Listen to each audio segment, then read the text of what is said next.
All right. Today, in an address to the nation, Joe Biden finally acknowledged that we have a crime problem in America. For too long, too many families haven't had that peace of mind. They watch the news and they see kids being gunned down in schools and on the streets. They just want to feel safe again. They want to feel a sense of security.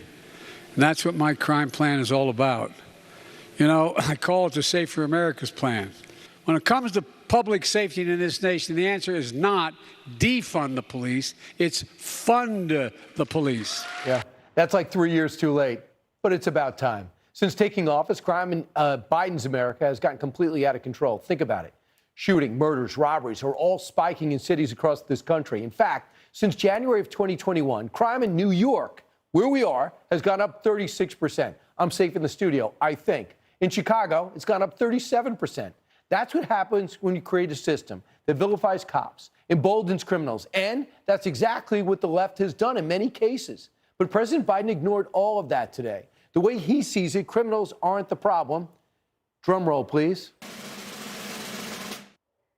My plan also takes common sense action to reduce gun violence. We're not stopping here.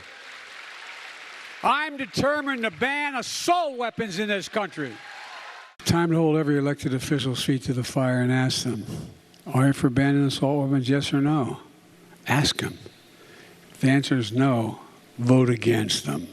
Right, blame the gun. And by the way, the vote will be no for most people. Despite getting a bipartisan gun deal, Biden is still desperately trying to take them away. But that's not the only thing he's blaming the crime surge on. Another drum roll, please.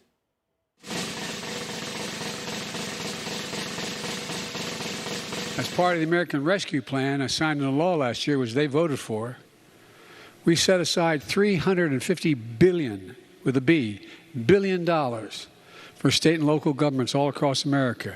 Every single Republican member of Congress, every single one in this state, every single one voted against the support for law enforcement. They talk about how much they love it.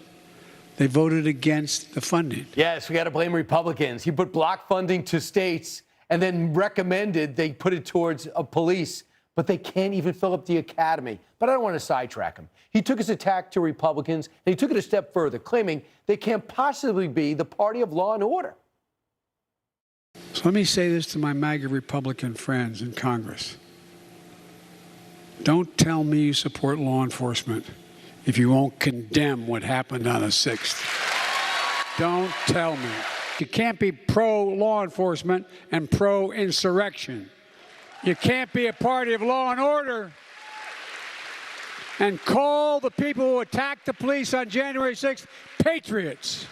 You can't do it. Right. Someone should tell me he has a microphone. He doesn't need to yell, but I don't want to sidetrack him.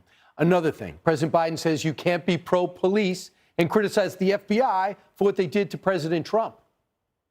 It's sickening to see the new attacks on the FBI, threatening the life of law enforcement agents and their families for simply carrying out the law and doing their job. I'm opposed to defunding the police. I'm also opposed to defunding the FBI. Right. Let's be clear. Defunding the FBI, not the answer. Reforming the FBI is the answer. The Bureau is in desperate need of a house cleaning, starting at the very top. We're going to get to that later on the show very specifically. But don't get caught up in all this noise. There's a reason the president is talking about crime right now, and he's doing it in Pennsylvania. Why? Just look at the timing. The midterms, 3 months away. Biden must have checked the polls and saw this. According to a survey by ABC, more Americans trust Republicans over Dems by 11 points when it comes to handling key issues like crime. And now President Biden is trying to really hard sell Democrats as the party of law and order because that's what voters care about. But the American people didn't forget about the lawlessness created by the left. We didn't forget about the defund the police movement. They started it. Or the push for bail reform. They continue it. Or the riots in the teeth of a pandemic that burned down cities. We taped it and took away livelihoods they're still trying to rebuild. Americans remember it all. And we know we're less safe because of it. For years, the left demonized the men and women in blue, and now we're seeing a mass exodus of law enforcement across the country. They don't want to put their lives on the line just to be smeared by Democrats and the media and the citizens on the streets. And the numbers are staggering. Listen to this. Retirements in New York City are up 42% year to year. The situation is so dire, we're starting to see headlines like this. This week, Precinct maintenance managers are now acting as street cops because they're so desperate for manpower. But the president managed to leave all of this out of his address, and we're not surprised at all. This is what Democrats always do. They create a problem and put it off for a while. Then, when it becomes impossible to ignore, they disguise it as something else. You want an example? Remember when they told Americans that recession wasn't really a recession?